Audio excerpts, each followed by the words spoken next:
Hey everyone, I apologize for you sticking with me through that long video last time, 13 minutes. Whew, that's long for an instructional video. So if you watched that, I apologize, but there was a lot of information to get out there. So I hope that you got what you needed out of it. All right, so we're going to look at a couple more examples of identifying situations that have a constant rate of change in the linear relationships associated with those. All right, so this first, we just got two slides on this one, but each one has multiple problems. So this first one, it says determine whether the relationship between the two quantities described in each table is linear. If so, find the constant rate of change. If not, explain your reasoning. So on this first one, basically you're looking, you say, well, you've got number of costumes, that'll be your X, fabrics your Y. All right, so it looks like my Y values each time are going up 7, right? So it's plus 7, plus 7, plus 7. And then if I look at my X values, right, it looks like it goes up 2 this first time, goes up another 2, and it goes up another 2. Well, if they're going up the same amount for each variable, each time you're going to have a constant rate of change, because if I compare my my constant rates, my rate of change from each thing to each other, my top number on each of them is going to be 7, and my bottom number on each of them is going to be 2. So I always get 7 halves, 7 halves, 7 halves. Well, if it's the same, you have a constant rate of change, right? So you would say that what they're asking you, though, is they're saying determine whether the relationship between the two quantities is linear. So if you have a constant rate of change, it's linear. So you would say yes, and your justification would be we have a constant rate of change of positive 7 halves. So it is a linear relationship. Okay, let's look at the next one.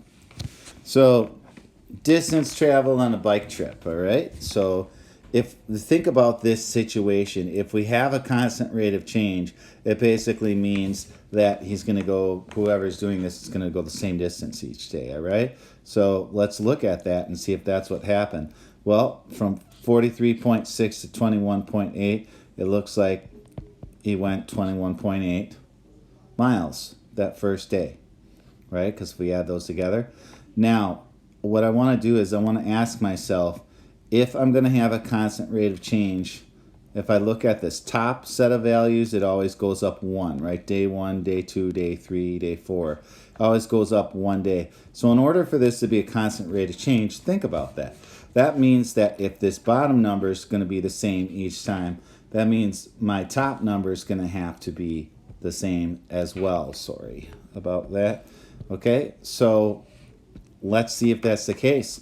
Well, 68.8 minus, sorry, not 0.6, minus 43.6. See, I already know it's not going to be the same because I get 2 in my decimal place, in my tenths, and I get 5. It looks like he went 25.2 miles that day, and then it looks like between the third and the fourth day, it looked like his change in miles was 21.8 again, but he already blew that on between day 2 and day 3. He decided to do a little more. So that's great, but we do not have a constant rate of change, because if I look at those ratios, I have 21.8 over 1 for the first day. Second day, I have 25.2 over 1. And then for the third day, I have 21.8 over 1. So while these two might be the same, they do not equal this one right here. So you got a deal breaker. And so your answer for this would be, I don't know where I'm going to write this, we would say no, there is not a constant rate of change. All right. So let's look at these three, and they're asking us kind of something a little different. So they're telling us basically there's a constant rate of change for each of these, meaning these are linear relationships, and you should be able to look at them and go, well, they have lines, they make lines in their graphs, so yeah, they are linear relationships. So let's look at this first one. And so what I want to do is I just want to kind of look at what's the change between each set of values. So on this first one, it looks like it's going from 350 down to 250 for my y, so it's going down 100. Remember, your y always goes on top. And then for my x, it's going over from 0 right here to 2. So it's going from 100 to 2. All right, and at that point, if you find one set of points and you do that, you don't have to do any more, because I know that my rate of change is constant because it's linear. So you don't have to check it with each one. So let's just check it with these two, which we did. 100 divided by 2 is 50. So the constant rate of change for this is going to be 50. And then my unit is going to be your y over your x. So my y unit is miles and my time is hour. All right, and it says interpret the meaning.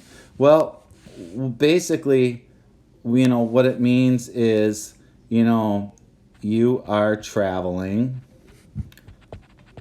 because if you're traveling, going a distance and it's moving, it means you're traveling. You are traveling 50 miles per hour, right? Because that's how we write miles per hour normally. What's interesting about this is if I wanted to go a little deeper on it, I could say, well, I'm starting out 350 miles away from someplace, and within 2 hours I'm at 250 miles away, and within 4 hours I'm at 150 miles away. So you can use that information to kind of tell you when you're going to arrive if you wanted to get fancy with this. All right, so let's look at 18. All right, find the constant rate of change for each graph and interpret its meaning. Well, again, let's just take 2 points. And I love it when they give me an origin, because those are easy to work with. All right, so let's take that origin. Let's go with a different color here. Let's go with orange. All right, and we're going to look at our y value. It's always y over x, right? So my y value is going from 0. So if I look at this point, that's 0, 0. And I look at this point, this is the point 210. Remember, x goes first, y goes second.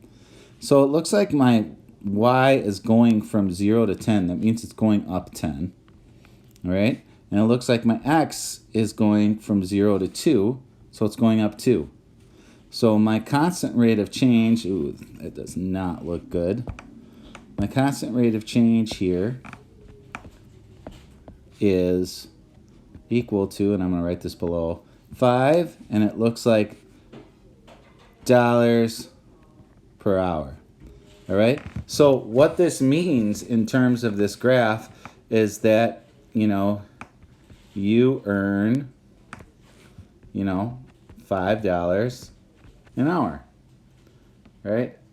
That's what this means. You earn $5 an hour, which these days is basically illegal unless you're working for cash. But even then, it's just not enough money. So you earn $5 an hour. That would be, you would think of that would be somebody's salary, right? How much money they make. Okay, let's look at this last example. Okay, we've got our, let's look at our y's and our x's. Let's pick 2 points. So let's pick these two right here. So it looks like this point is the point 2010, and then this next point is the point 4020. So my y values go from 10 up to 20, and then my x values go from 20 up to 40. So 10 to 20 is a change of 10, and then 20 to 40 is a change of 20. So if I divide those, I get 1/2. 10 divided by 20 is 1/2. And if we're talking about anything with numbers, it would be 0.5, right? So now let's look at what does that mean. So basically, think about it, if you're looking at a relationship between sales price and retail price. So what this number means is that the sale price is 1/2 the retail price. All right, that's all it means. So hopefully these examples got you thinking a little bit, and just realizing that this is just a matter of looking at things if there's a constant rate or not. And there are a lot of applications of this in real life, and there's also a lot of situations where you think something should be a constant rate of change and it isn't. But we're not going to get too heavily into that. We're just introducing this concept. And so we'll see you in the next video.